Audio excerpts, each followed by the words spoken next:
Moj naredni gost je kolega iz sveta umetnosti, glumac. Prevashodno me je zaintrigiralo da saznam više o njemu iz razloga što igra velike uloge u pozorištu na Terazijama, u mjuziklima. Kako je dotle došao, šta je sve bilo potrebno da bi prepoznao kod sebe ili da bi neko drugi prepoznao da on može da iznese te uloge, kako se sve to gradilo, šta je sve prošao da bi do ovde stigao. Utopija, utopija!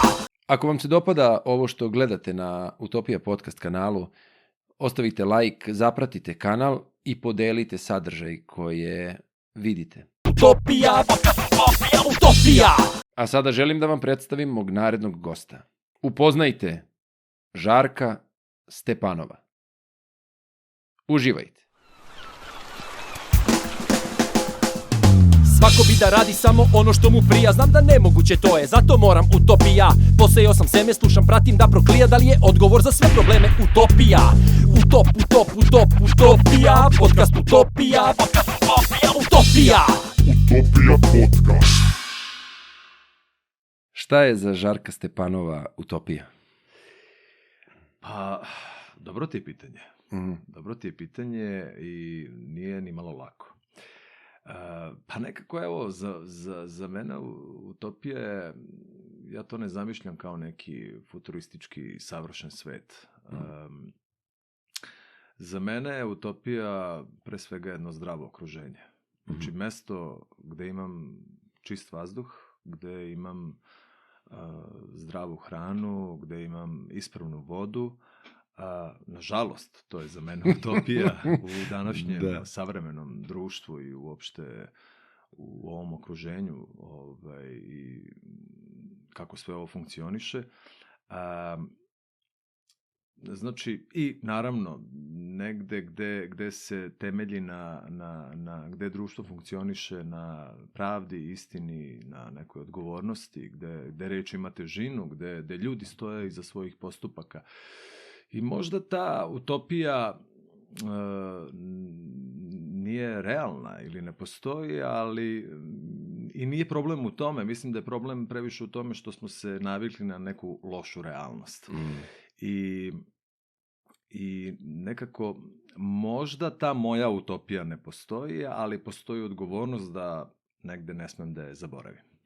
Tako da, eto, to možda čak i nije neka utopija, to je više kao, to bi neko rekao da je to sastavni deo, da su to normalne stvari, ali u današnjem svetu, u današnjem vremenu, za mene je to utopija. Da. Pa, realno jeste, jer znaš, na distopiju smo navikli i to je kao normala i uvek će čovjek da kaže da je to sastavni deo života, naći ćemo lako opravdanja za sve nesavršenosti ili društva ili pojedinaca ili da su to spletovi okolnosti koji su uticali da se nešto loše desi, a onda kad dođeš u situaciju da kažeš, evo, ti si stvarno naveo stvari koje su najosnovnije za normalan život, znaš, kao normalna voda. Nažalost, nemamo ga. Nemamo ga, ali u svetu, da ne pričamo sad kao i samo kod nas, nego čak i u svetu to uzima neke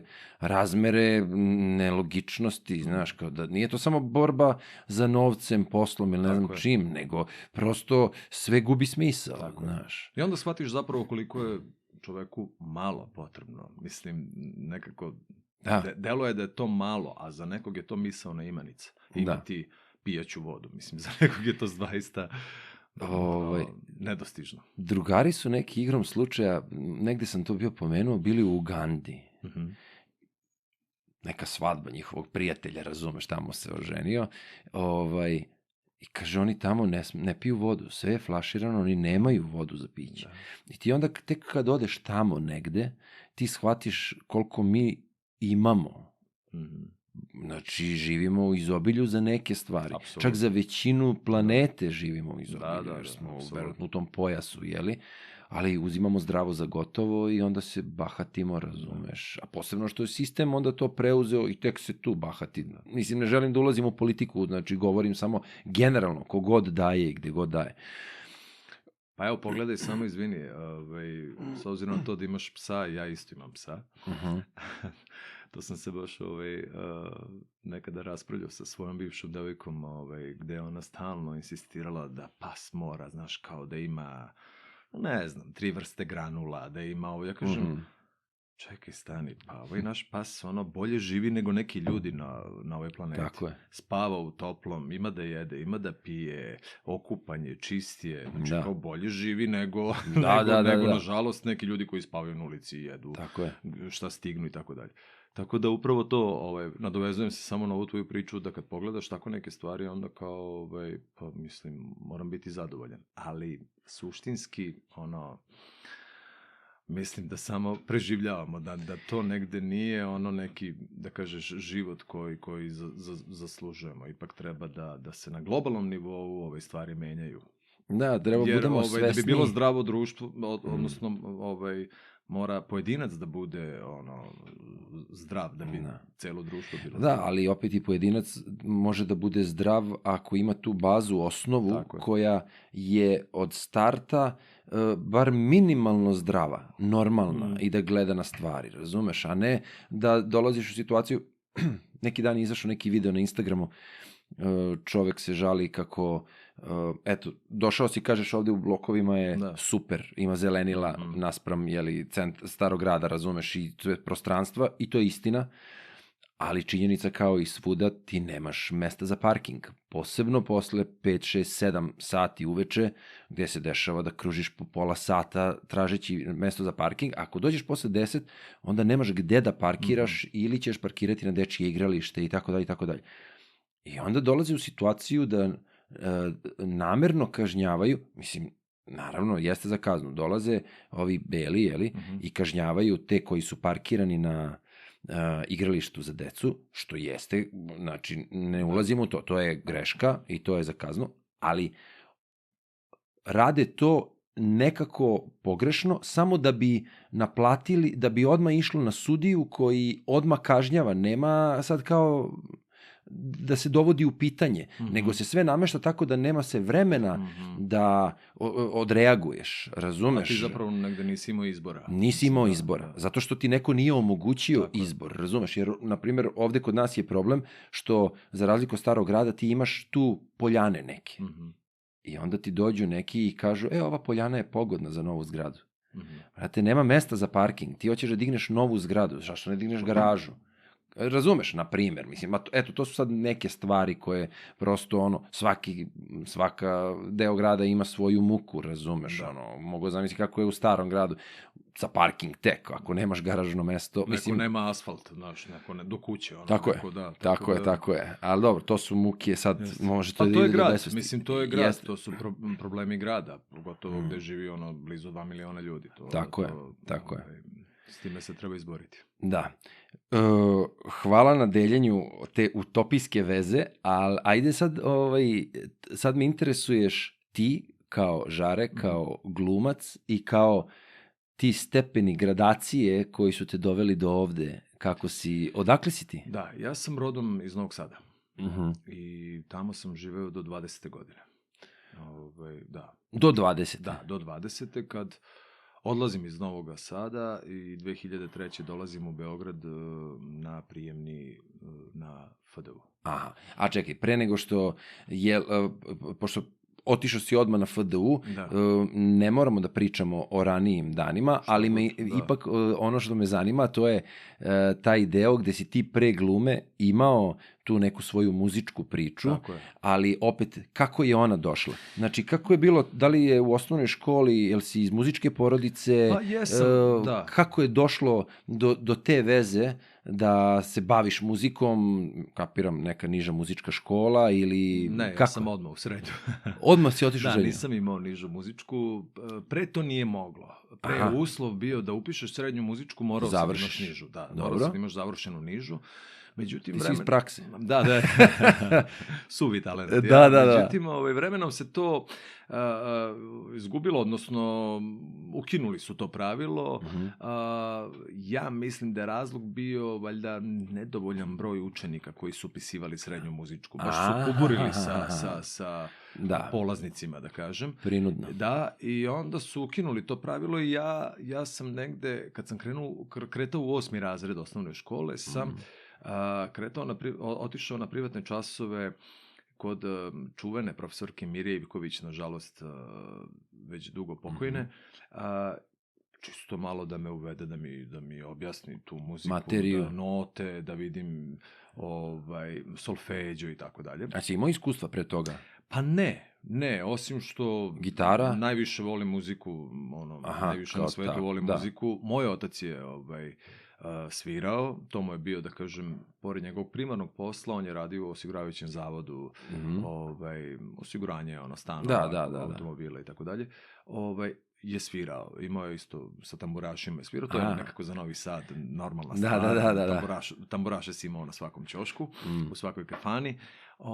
I otac je baš dugo svirao i gitaru, a svirao je sa tamburašima kontru. Kontra je isto instrument ritam sekciji pripada. I onda sam ja nekako rastao uz njega i uvijek je bilo muzike u našoj kući i nekako mi se to dopalo, a oni su, moji roditelji, nikad me nisu pritiskali ni na šta, niti su insistirali na nečemu, ali su kao, poželeli da ja možda uđem u svet muzike i to onako da sviram neku klasičnu muziku, da sviram u velikom orkestru i tako dalje. Tad me to nije zanimalo, tad mi je to bilo kao nešto, ne znam, to bela košulja, crne pantalone, lepa mašna, to mi baš nije bilo rock'n'roll. Da, nije rock'n'roll, da rekao, ne. I onda sam zapravo sa nekih 11 godina, mislim sam imao 11 godina, baš je bilo davno, neka 95. 6. ne znam, spontano smo nekako oformili jedan tamburaški orkestar, moji drugari i ja. Iz srednje? Iz osnovne? Iz kraja? Nisu čak ni išli sa mnom u školu, to su tako, roditelji su se družili i tako dalje. Ja sam ubrzo posle toga krenuo u kulturničko društvo Sonja Marinković. Sonja Marinković ima folklor, sekcije, razne, tamburaški sastav, ima narodni orkestar, ima orkestar harmonika, ima čak i dramski studio. Bravo.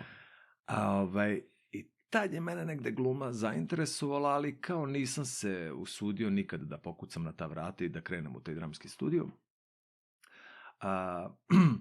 Nego sam kao, krenuo sad, imali smo jedan kontrabas u kući i meni je taj kontrabas nekako, zapravo zašto sam počeo sviram kontrabas, takozvani begeš, kako se zove, bas ili begeš, nekako mi je delovao kao najjednostavniji instrument. Znaš, ja sam išao tom linijom manjeg otpora. Kao svako dete, mislim. Znaš, kao nema tu nekog sad, znaš, kao ovaj violinista ili ne znam, ovaj na tamburi nešto tu plete prstima, a ovo je kontrabas, konkretno. Konkretno, ja rekao, ja ću ovo da sviram. Iako je nekako, tad sam bio klinac, ovo je najveći instrument. Dobre, da.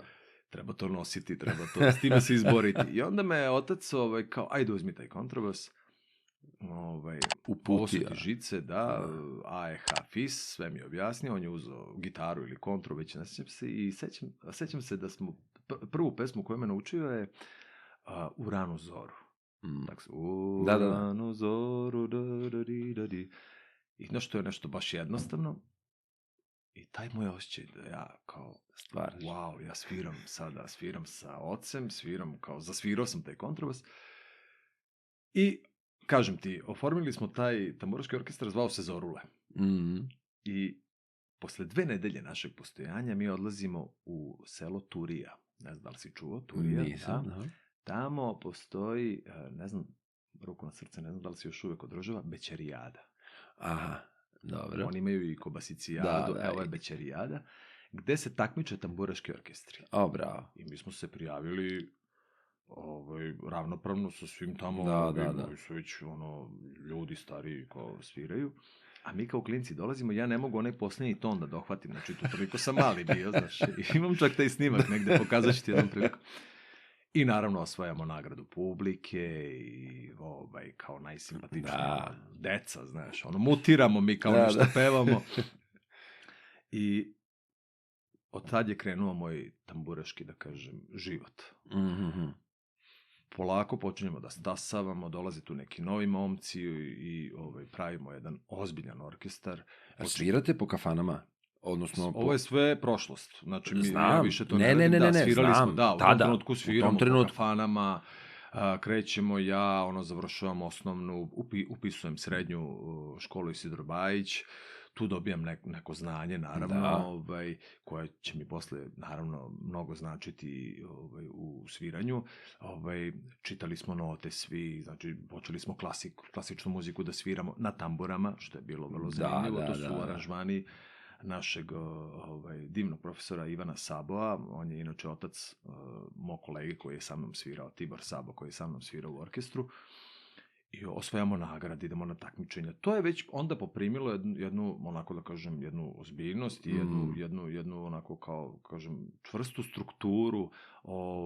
Postali smo stvarno onako jedan odličan tamburaški orkestar i znaju ljudi za tamburaški orkestar Zorule. Zoran Bugarski-Brica je bio šef orkestra i kapelmajstor, što se kaže. I onda su tu usledile tezge. Znaš, u to vreme je to bilo baš često. Mi smo svirali, recimo, slave. Pa naš ljudi nas pozovu u stan, pa sviramo za slavu. Pa smo svadbe, rođendani. Nekako nije bila nedelja da nismo imali neku tezgu, da kažem. I lepo smo mi to gurali, bilo je tu inostranstva, bilo je tu, mislim, svega. Aj sad me ovo interesuje. Kako je izgledao, htio sam kažem trening, kako je izgledala proba, znači, je li imate repertoar ili kako nadopunjujete? Znači, da li tipa znate 100 pesama ili kažete ok, za sledeću probu ćemo nove 4 pesme? Pa tako. Jel tako? Tako smo radili, da. Ili recimo traže nam nešto u kafani, mi ne znamo, namenski, a onda zapamtimo pesma koju su tražili. I onda učimo na sledećoj probi, prosto da nam se ne desi da ne znamo. Tako smo širili repertoar. Pored tih, uglavnom su to starogradske pesme, ove koje izvodi Zvonko Bogdan, Janika Balaš koja je svirao i tako dalje. Taj neki starogradski blok, pa malo kafanski, pa onda smo, a uporedo smo vežbali i klasiku. Svirali smo malo noćnu muziku, Labudu vezano, sve te stvari. Da, igra sabljama, mađarski igra broj 5, sve su to bili divni aranžmani. I onda smo te stvari, recimo, svirali na nekim koncertima i tako. Recimo, ali kad si ušao u srednju muzičku, si otišao na solfeđio, na tehnički deo, ili si... Imaš dva smera, imaš teoretski odsek i imaš vokalno-instrumentalni smer. Ja sam otišao na teoretski. Ali sam uporedo upisao i kontrabas gudački. Tako da sam kao... Znači, tu si gurao ovu liniju, kontrabas gudački, a ovde, ali zar niti uslov bio klavir na teoretskom? Klavir sam imao kao obavezan predmet. I tek si ih tad uzeo da ga učiš? Da. Zezaš? Da. Mi smo u stanu imali, sad kao sve instrumente smo imali. Naravno, ne, dobro. Da, šalim se. Mi smo u tom našem stanu gde sam se ja rodio, imali jedan polukoncertni klavir u stanu. Matori, to je ono, znači... Čekaj, tronožac? Ono je baš pola dnevne sobe nam je zauzimao. Da. I to je više bilo kao tako, eto, ukras neki u stanu, ali sestra isto nešto svirala, ali onda, ja ga čak nisam ni dirao tad, u to vreme sam bio klinac i nije me to interesovalo. Gde je taj klavir završio i kome smo to dali, prodali, više se i ne sjećam, ali bio lepo, onako, crni, ogroman i onda, znaš, tu se na klaviru držalo, kolači se držali, svašta nešto, umesto šanka, površina, pa da. Ali sam onda u srednjoj, onda smo kupili pijanino, da bi ja prosto imao da vežbam, ali ti ispiti iz klavira, pa to je bilo meni trauma, znaš, ja se danas nalazim na klaviru, ja ga sviram, znam akorde, znaš, mogu sebe da otpratim, Olivera Dragojevića nešto sviram, znaš, ali meni su ti ispiti bili, znaš, to... Da, ali u stvari to sam hteo, znači nisi imao znanje prethodno s klavira, jesi slušao sestru ili jesi slušao, ali nisi svirao, što znači da si ti ušao u srednju školu na smer gde se podrazumeva da imaš znanje sa klavira praktično osnovno školsko, jeli, ono kao nižu školu, moja ćerka je završila nižu muzičku, a onda znaš. I znam šta je to, 6 godina nije malo, možda čak i 7 ako obnoviš, jeli, jedan ono, ali, brate, svaka čast, opet. Pa, kažem ti, oni su bili svesni, s obzirom na to da su ukinuli tu obavezu niže, onda su bili svesni koga primaju i šta mogu da očekuju od nas. Ali onda si ti išao u srednju muzičku školu, znači to je stručna škola, praktično ono, manje matematike, manje ovoga. Nema matematike. A nema matematike. Da, ja sam posljednji put matematiku imao u osnovnoj školi. Da, nema matematike, nema tih nekih hemija. Da, fizika i svega. Fizike je bilo, jer smo samo jednu godinu učili smo ono akustika i to. Znaš. Zbog toga sam povezan. Da, tako da je fizika bila, ali tih nekih istorija i to. Imali smo istoriju muzike, naravno. Znaš da su sad ubacili to u srednje škole muzičke? Jel? Da. Istoriju muzike? Ne. Matematika, geografija, hemija. Najosnovnije, zato da bi moglo posle nje da se ide da nemaš obavezu akademije, nego da bi mogo da upišeš ovo. To sad, jer ćerka je upisala srednju muzičku. Divno. Ali batalila. Nažalost. To je, ali ono. Da, meni je bila lepa, znaš, ta srednja i nekako, ja sam imao planove da odem na muzičku akademiju i to da studiram kontrabas. Hteo sam u Sloveniju da idem.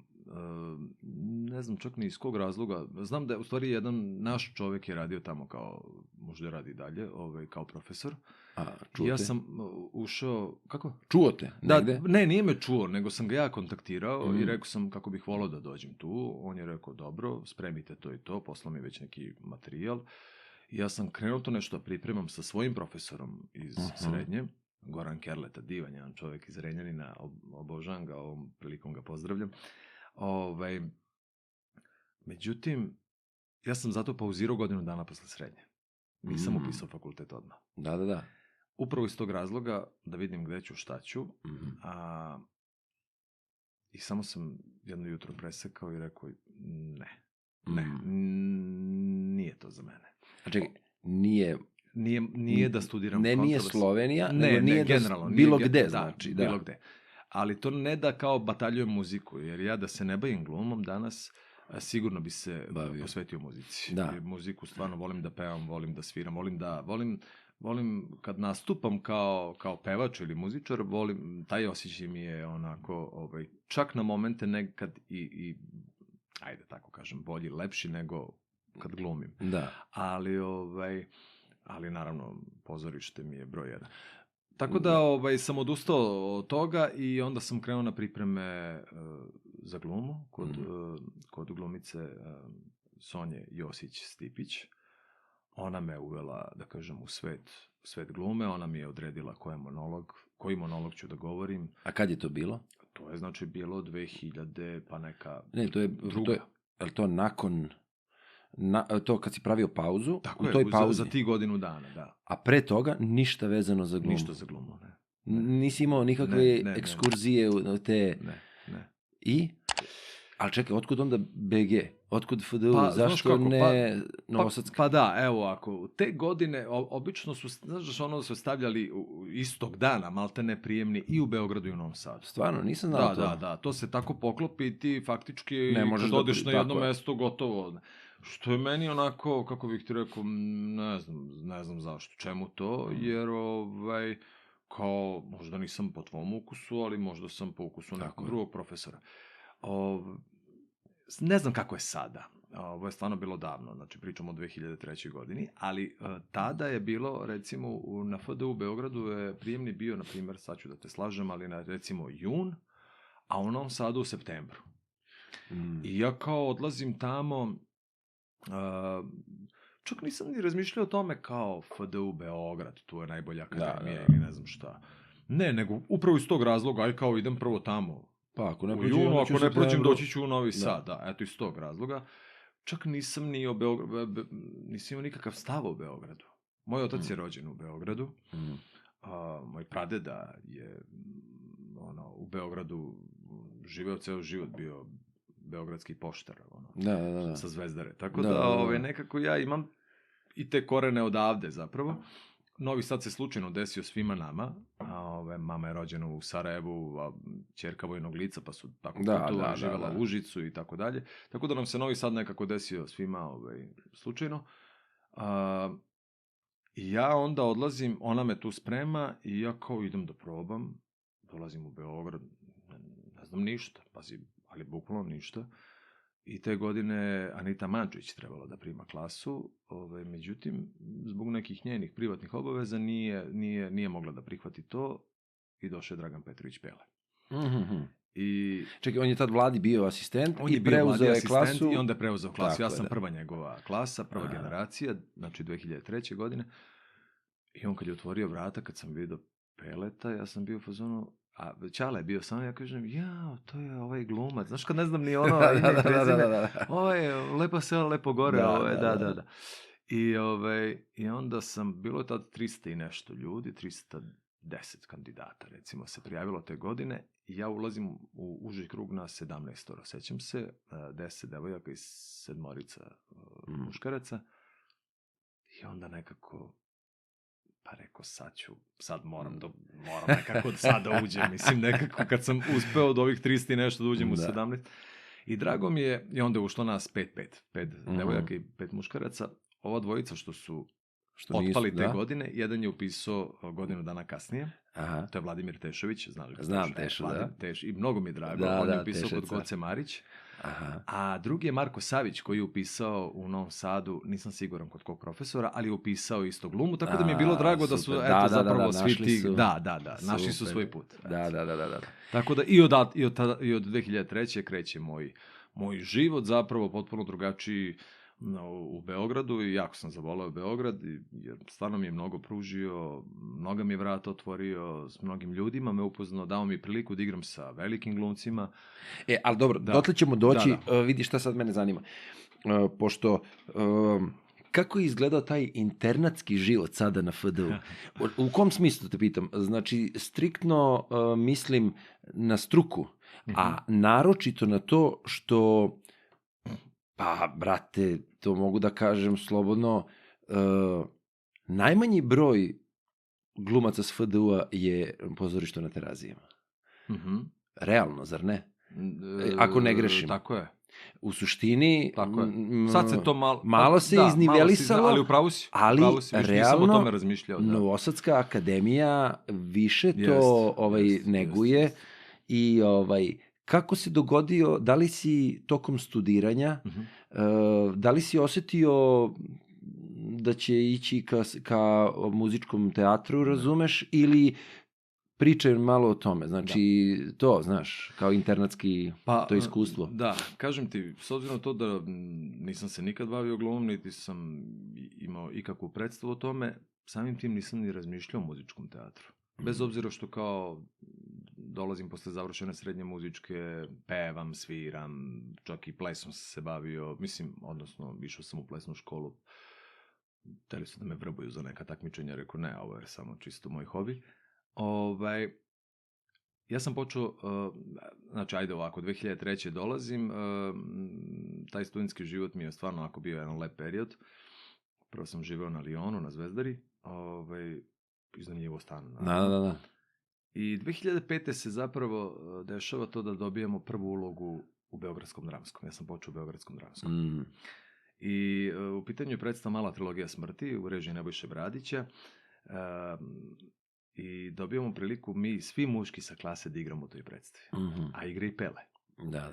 I što je lepa stvar od profesora. Lepa stvar, da. Svaka čast, tu je Nebojša Dugalić, tu je bila pokojna Đurđija Cvetić, divna ekipa, Milica Zarić, Ljubinka Klarić i da kažem glumci Beogradskog dramskog pozorišta, Ivana Nikolić.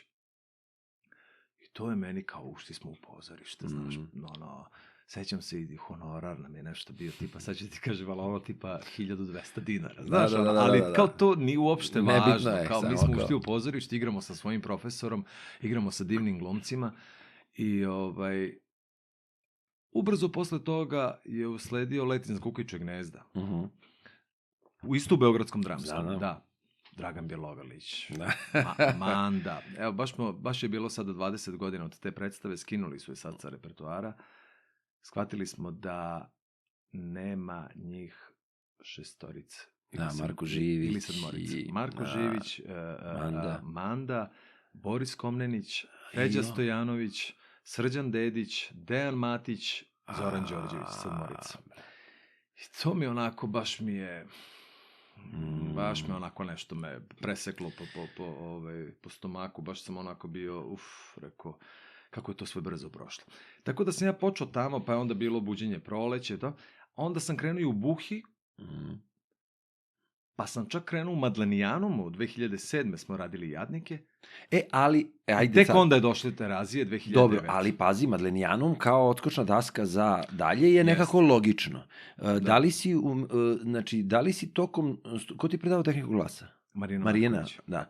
Jeste, na primer, meni je Marija Simonović, profesorka Golubić i znači to je divno bilo. Imao sam prilike jedno kratko vreme da je budem asistent na Akademiji umetnosti. Ne BK, nego Akademija... Lepih umetnosti. Da. Da. Ona je nama došla iz Novog Sada, ja sam bio na BK i Marina je 2 klase držala, a ona je preuzela nas, mislim tehniku glasa i još neke mlađe. I ona je divna bila, znači sećam se posle njenog časa grmi glas, brate, zgrada se trese. Olin bombonama, znaš da je uvek delila da, bombone, one sa mentom i ona kao potpuno ti otvori sinuse i sve. Ona je stvarno divna bila. Ali šta sam hteo, opet se vraćam na to, kako si, mislim, ti si svestan svojih mogućnosti i pevačkih i svega, ali kako se došlo do toga da probaš u Madlenijanumu za Jadnike? Pa Jadnike je režirao Nebojša Bradić, koji i s njim sam zapravo najviše predstav radio, ja mislim 7. Da. I onda je on to znao, ja mislim sad... Čekaj, jel te čuo u klubu kako je tamo... ali ne, ali realno. Da. Pa sad, ne mogu se setiti kad smo radili to Buđenje proleće, to je valjda došlo kasnije, posle Jadnika. Uglavnom, pa bila je audicija. Madlenijanum je isto pravio, ja sam otišao, naravno, željan, kao mlad glumac, željan, prosto da što više radim. I tako dobio ulogu, tamo sam igrao u ansamblu, pokrivao sam nekoliko uloga i to je bilo predivno iskustvo, mi smo to igrali na engleskom, to je stvarno onako kad gledaš, to je delovalo kao predstava sa West Enda, da je došla. Glavnu ulogu igrao Zafir Hadžimanovi i volim što sam s njim, baš delio scenu i mnogo sam naučio od njega. A Terazijes 2009. je bila velika audicija za predstavu Briljantin. Obnova je bila, ali tako? Nije obnova. To je zapravo 3. Briljantin koji je režirao pokojni Miša Vukobratović. Znači nije bila obnova? Ne, on je uvek radio sa novom garniturom mladih ljudi, je radio Briljantin. I taj Briljantin je jako bio zgodan za upravo mlade ljude da uđu u svet muzike. Što ima, smisla vrlo, da. I ja 2009. dolazim, kuc, dobar dan. Znači, ne znam da li sam do tad pogledao možda koju predstavu sad na Terazijama i to mi je bilo kao sjajno, ali kažem ti, i dalje nisam maštao da mi to bude kuća. Jer kažem ti, počeo sam u Beogradskom dramskom i kao super, ajde radi malo i u Buhi, i radili smo Pepeljugu i ne znam, nekako mi je to bilo samo da što više radim i dobijam glavnu ulogu. U Briljantinu, Ivana Popović, moja klasička i ja sam njen kum, ja sam je venčao. Dobijam ulogu Denija i Sandy. I zapravo, što se kaže, na velika vrata ulazim na Terazije i onda su oni tu nešto prepoznali, pa su mi onda dali odmah sledeću ulogu, pa ajde sad slepa, opet glavna uloga u predstavi Glavo luda, koju je režirao Nikola Bulatović, moj kolega, naš kolega, izvini, i ostajem na Terazijama, onda su mi ponudili ugovor i tako dalje i shvatam zapravo da će to biti moj put i to je to. Dobro, da. I sada, to je kako se zove, ja sam imao priliku, bio sam za Cigane, Cigani lete u nebo, bio sam na audiciji tada, ali kako se zove, moje mogućnosti nisu omogućile da bude tu nešto više, što je i sa pravom, realno, ne bi isplivao ja tu. I dobro je što nije prošlo. Realno, naravno.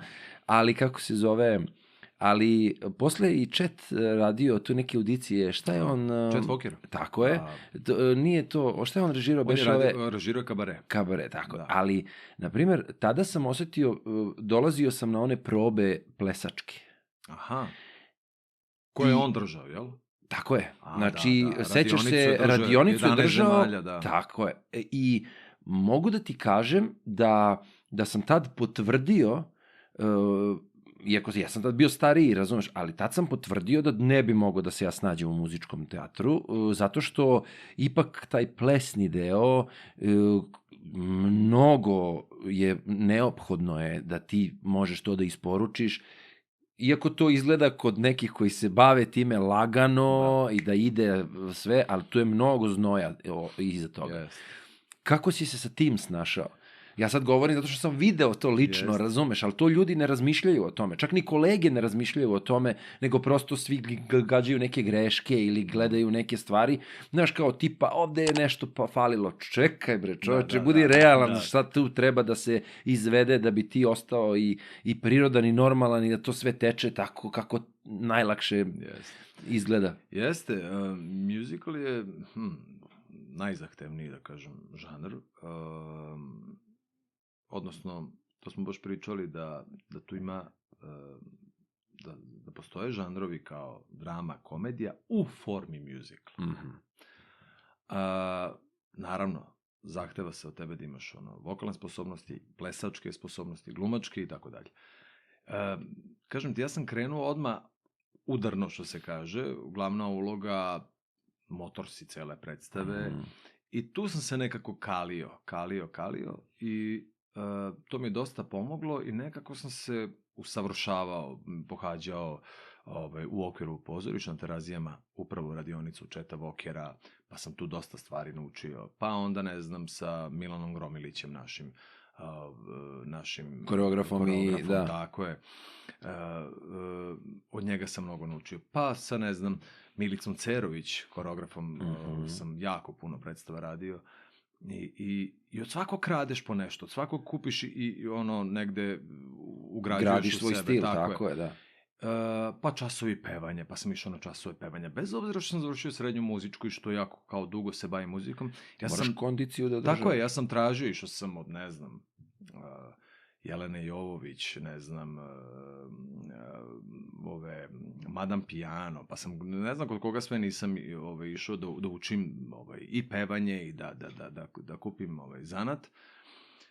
I nekako te to, nekako stekneš kondiciju, znaš, i to više ti ne predstavlja problem, to kao kako ću, sad treba da džuskam i da pevam i da glumim u isto vreme, nekako... Naravno, ti si ušao, to je postao sastavni deo tebe. Tvoj mehanizam funkcioniše tako da ako radiš normalnu predstavu, tebi fali prosto ritam, na primer, benda iza, odnosno orkestra ili nešto. Ali, koliko ti je trebalo da se navikneš upravo, evo malo pre nego što smo počeli snimamo, pričali smo o treninzima i tako nešto, ali... Ja igram sa nekim kolegama, neke dečije predstave, sa Valentinom, eto, sa Terazije, tako je, da, i Tanja Živković i to sve. Znači, i pričamo, onda čujem njih kako pričaju da imaju na svaki dan, svaki drugi dan imaš plesačke probe, imaš pevačke probe u samom pozorištu. Znači ti sad govoriš individualno što si sam radio da se nadgradiš, ali verovatno si pohađao i ove probe koje trebaju da te drže da budeš u tonusu, razumeš, i da budeš fit. Kako si se navikao na to? Jer ipak klasično pozorište kao ne zahteva to. Da li me razumeš? Ti imaš probu i imaš igranja, ali ovde ti imaš... Jeste. Pa ja sam na sve to posmatrao kao na još jedan skill koji ugrađujem u sebe, na još jednu veštinu, jer ja uporedo sam održavao i ove predstave u drugim pozorištima. Ja sada trenutno, stvarno, hvala Bogu i zahvalan sam, igram u 4 pozorišta, to su, znači, Terazije, to je Buha, to je Madlenijanum i Teatar Slavija, tamo isto imam komedije koje igram.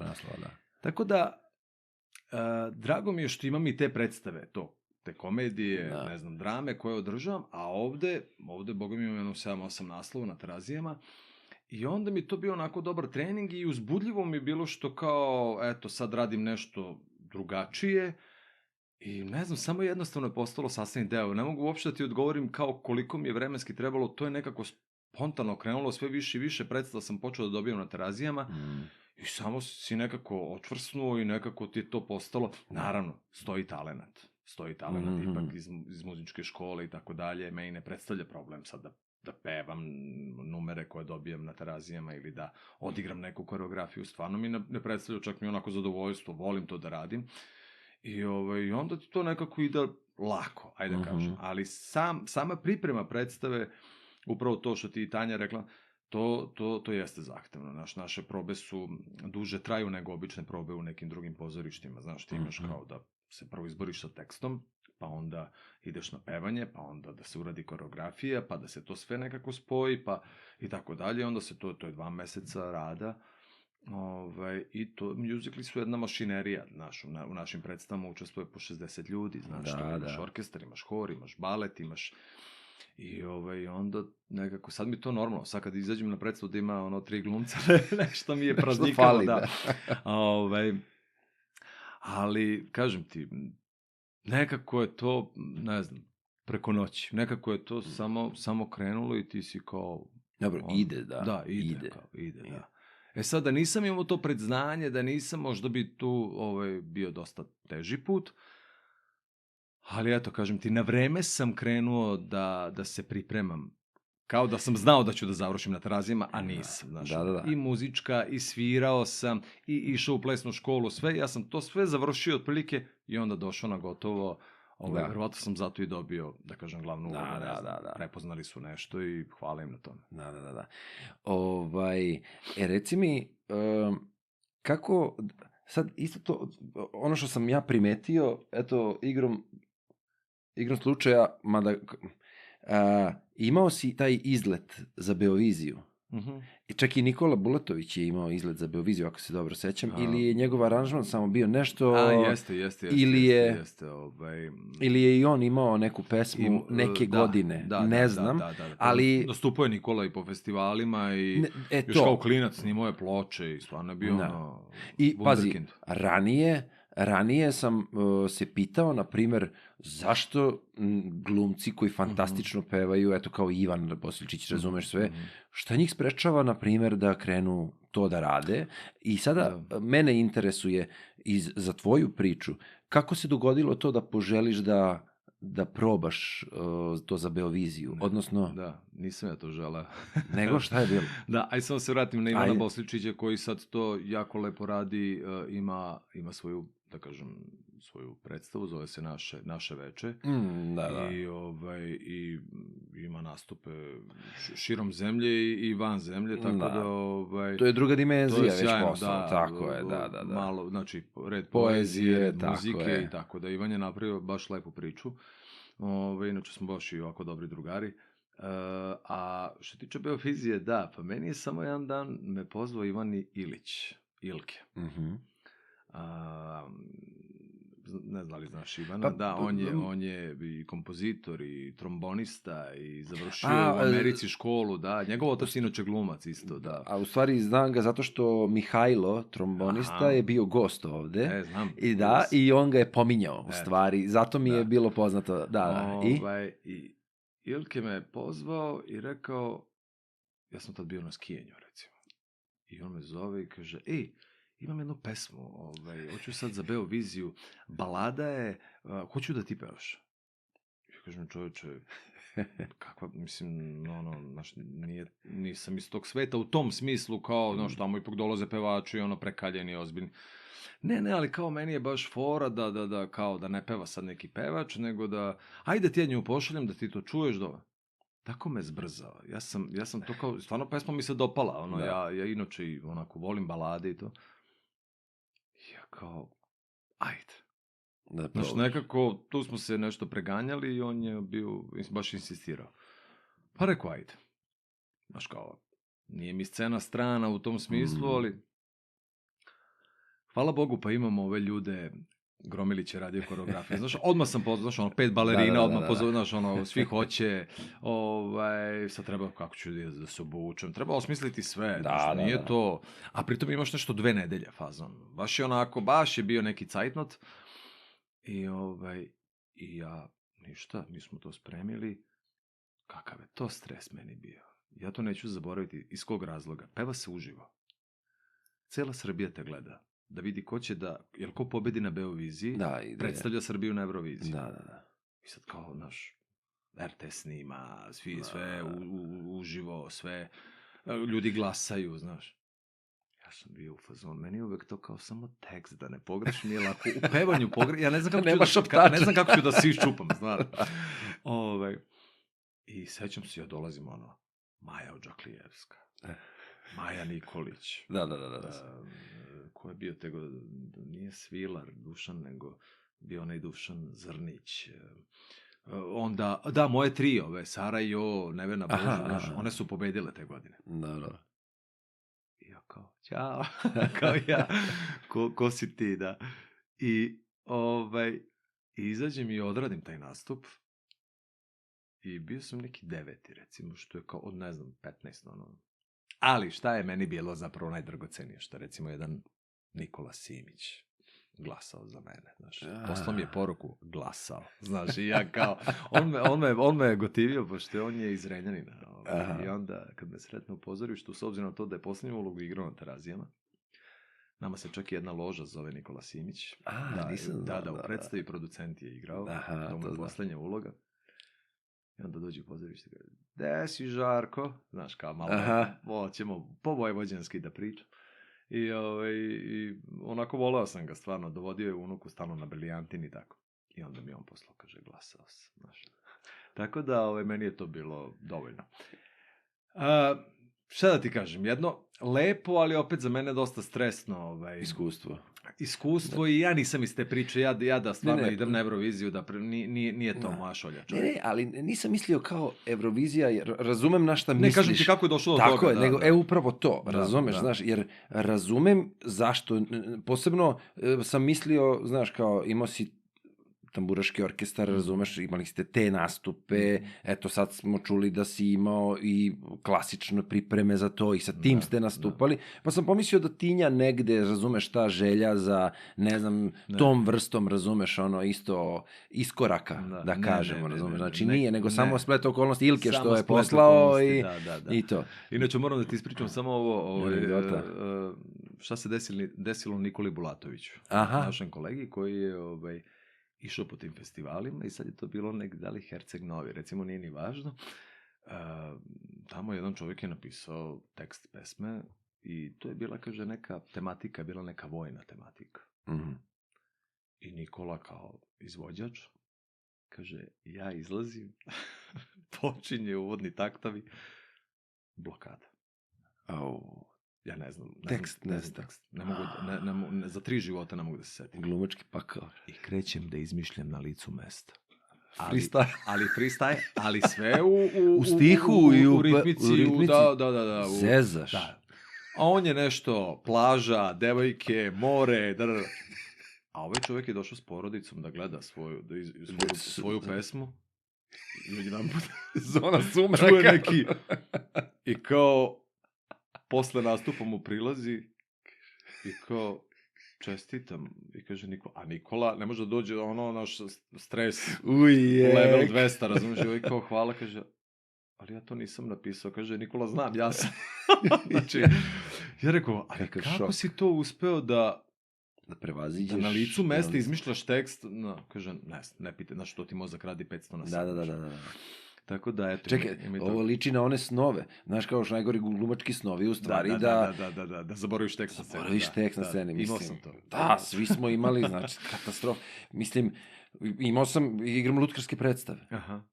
I to je anegdota i koleginica s koja igra sa mnom, sad to je, znaš, kao, ne znam da li je bila Pepeljuga neka nešto, lutkarska predstava i sada ona pita, a kako se ti zoveš? Pazi, u predstavi ide tako tekst. Da, ide tekst, kako se ti zoveš?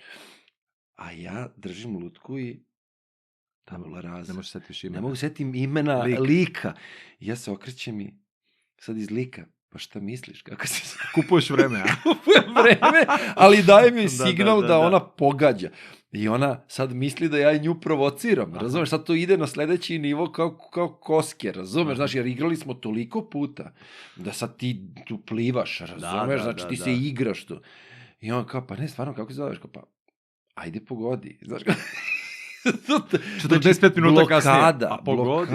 Blokada, da. Tako da to su, osnovi su Meni je sad apropo toga i, ajde kažem i te kao glumačke neke treme i to, i dan danas je negde imam tu neku pozitivnu, igram zaista dosta, ali šta mi se desilo, ovo moram da ti samo ispričam, apropo pevanja i teksta. Stvarno mi je noćna mora da zaboravim tekst u songu. Jer kao muzika ide, nema... Da. Dirigentom, znaš, sve. Ajde u dramskom momentu, pa kao... Nekako će kao stanemo, kolega, pa imam partnera, pa će nešto, šta god. Pa čak i da je monolog, ali u pevanju. Da. I sad igramo predstavu Žena na ivici nervnog sloma. Šta se meni desilo na premijeri ili predpremijeri, sad ne znam. Znam da je publika, moguće da je možda čak i predpremijera, nije ni važno. To je znači bilo skoro. Mislim, ajde, sad smo već odigrali 50 puta. Godinu i po dana, da, nešto. Počinje predstava tako što ja otvaram predstavu songom. Da. Dobar dan i pomoz Bog, nego odmah, brojim takti i ulećem, katastrofa. Numera se zove Madrid. Aha. I ima jedno, ne znam, strofa kao Vasala Dački. Znači, ne shvataš, nikad kraja. I ja sad, iza zavese, kao, sad prolazim celu pesmu, 16 puta. I izlazim i krećem da pevam. Prva strofa ok, druga ok. Sad ima, recimo, 5 nekih strofa, pa monolog usred songa, pa se vraćaš na song još jedno 3 strofe. Da. Ja predstavljam likove, uvodim priču. Ja, znači, i ovako.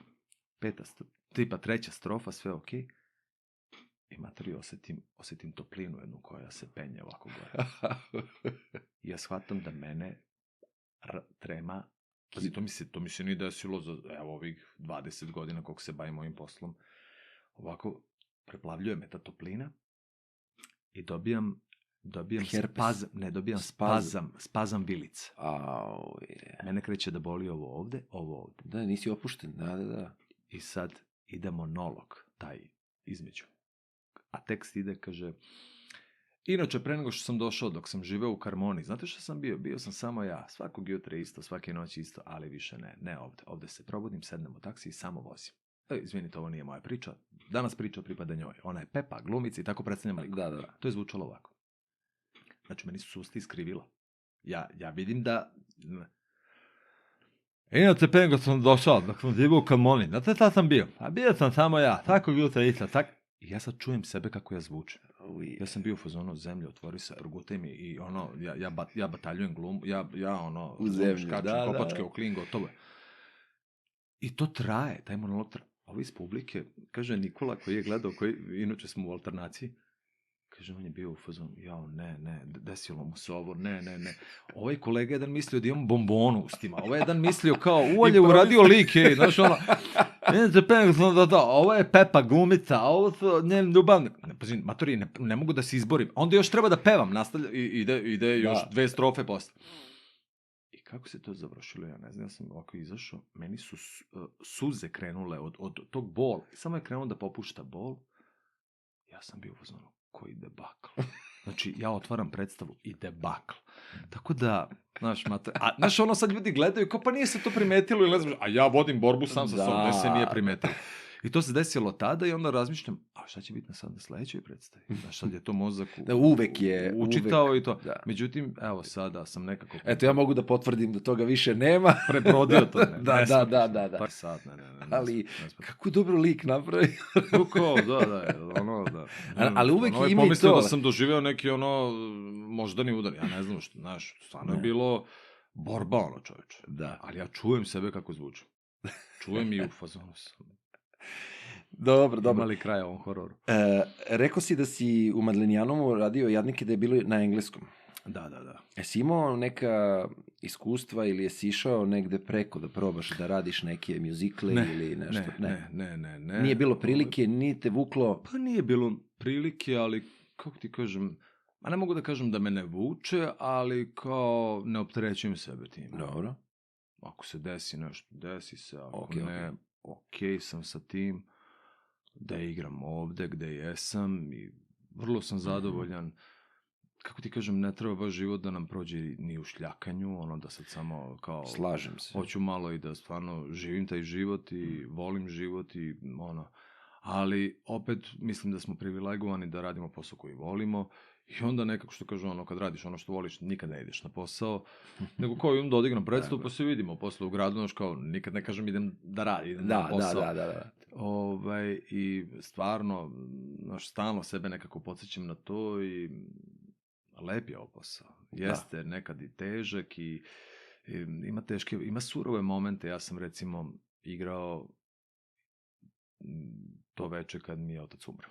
Meni je otac umro ujutru, oko 7 ujutru je umro, a ja sam dobio tu informaciju tek negde oko 11, ili imao sam neko snimanje, nisam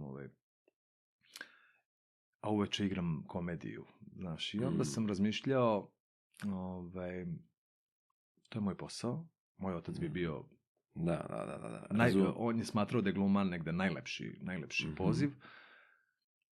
Ja mogu da otkažem sad predstavu i da sedim kući, da plačem i da tugujem, raspadao sam se 1000 puta posle toga i dan danas, iako je prošlo više od godinu dana, znaš, i fali mi, užasno mi fali. Ali, rekao, idem da malo izbistrim glavu i da neću ni svojim kolegama da uskraćujem honorare, niti bilo šta, idem, jer tati više ne mogu da pomognem. I igrao sam to večer. Tako da, znaš, to su ti neki surovi momenti, a publika ne zna šta se meni desilo taj dan i ne treba da zna. Oni su platili kartu, došli da gledaju predstavu.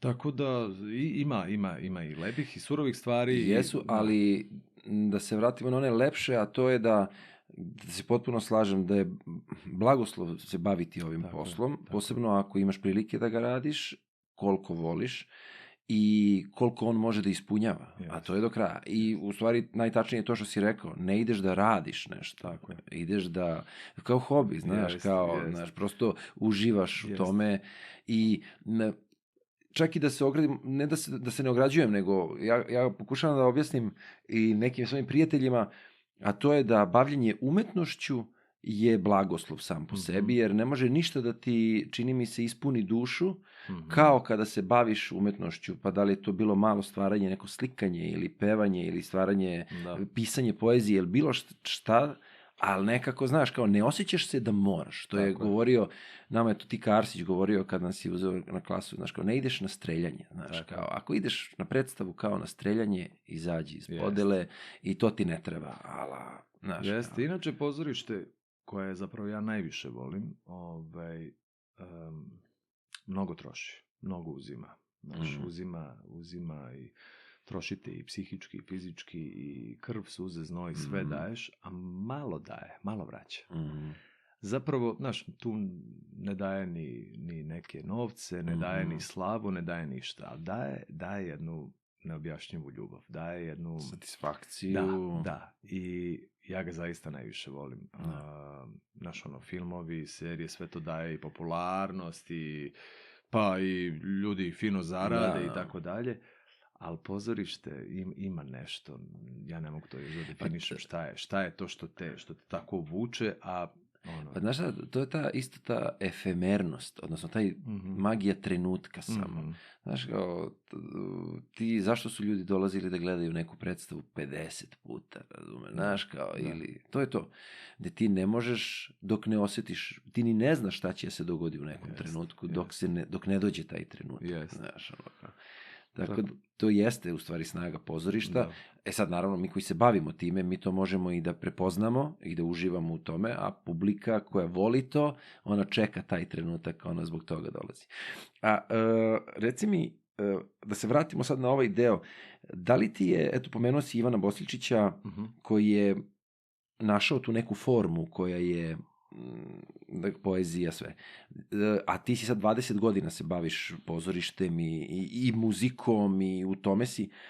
Jesi li jel imaš neku svoju želju negde za takvom nekom formom? Mislim, ne govorim o kao pukom, sad kao svi rade, pa bi ja nešto da radim, nego da li, znaš, kao ja, isto kao razmišljao sam sad kao, znaš, pa piskaraš, duodrama, monodrama, sad nešto, svaki glumac kapiram da ima neku želju, negde nešto, šta bi voleo da uradi. Znaš, kao, pa me zato interesuje. Da. Pa evo ovako, ja recimo volim kabare kao formu, da, i radi mi to danas, radi mi to. Imamo mi jednu, kao da kažem, pa ne trupu, ali jedna ekipa ljudi koja, sad smo bili, ne znam, i čak i u Tuzli, i u Podgorici, i u Skoplju, da. I to su uglavnom neke privatne zabave velike, ali mi odigramo kabare. Znači, da, i ja tu budem onaj MC, odnosno host ceremonija, tako je. I jako to volim da radim. Lepo se osjećam dok to radim. Onda tu nešto i otpevam, pa onda nije to samo puko vođenje. Tako da me kabare kao kabare me onako privlači. A planove imam neke, da, ali vezani su za muziku. Volao bi da, i radim sad na tome, volao bi da imam neki sastav koji će da me prati i da to bude jazz, da to bude to malo Sinatra style, da bude malo Dean Martin, da bude, kako? Jel pišeš? Ne. Nego šta da... Poeziju, mislio sam, da li svoje nešto, pa ne, ili poeziju ne, volim, samo... Da, poeziju volim, ali ne, mislio sam možda bi svoje nešto radio u tom maniru, ili bi svoje pesme, ili govoriš Sinatra, baš Sinatra, baš ono, da. To je kao Paul Enka što je obrađivao, tako je, znači da baš praviš tako je. Pa jazzijanu, bluesovo, ono, ali jazz, znači.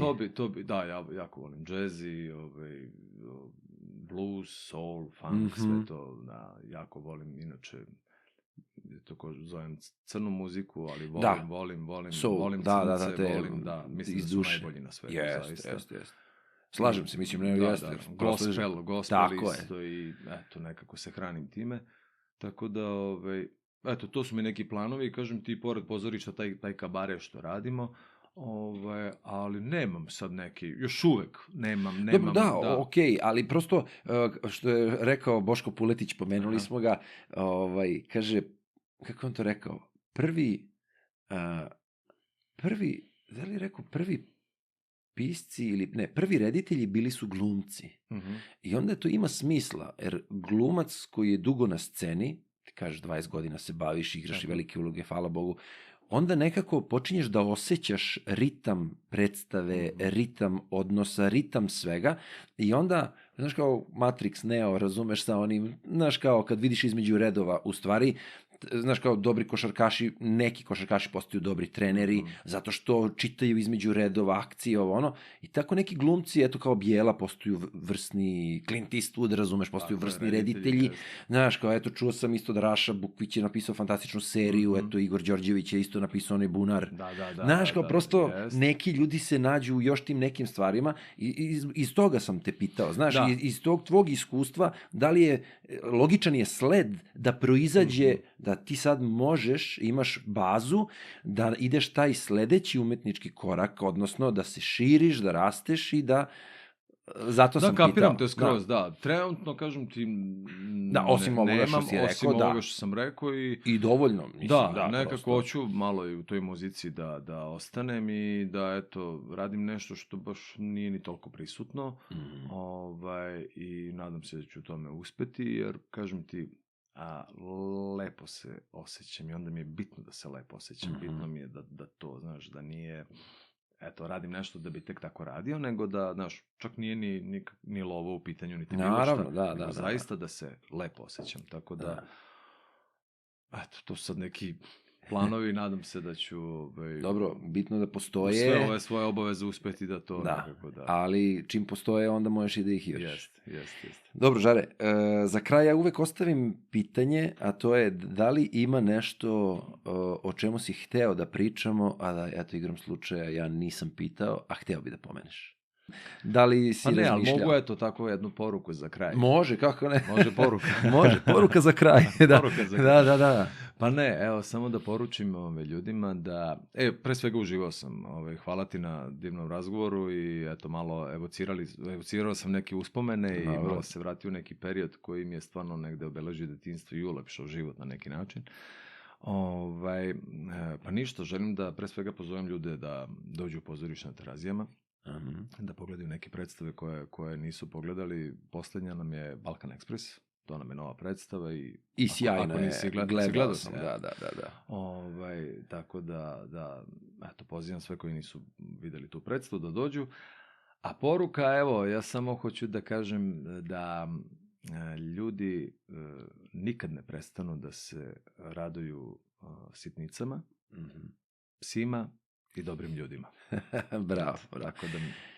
Hvala ti još jednom što si odvojio vreme i hvala ti na lepoj priči i nadam se još velikom broju lepih uloga predstava i da ti se ostvare svi planovi. Hvala također. Vidimo se, Žade. Ćao. Svako bi da radi samo ono što mu prija. Znam da nemoguće to je, zato moram utopija.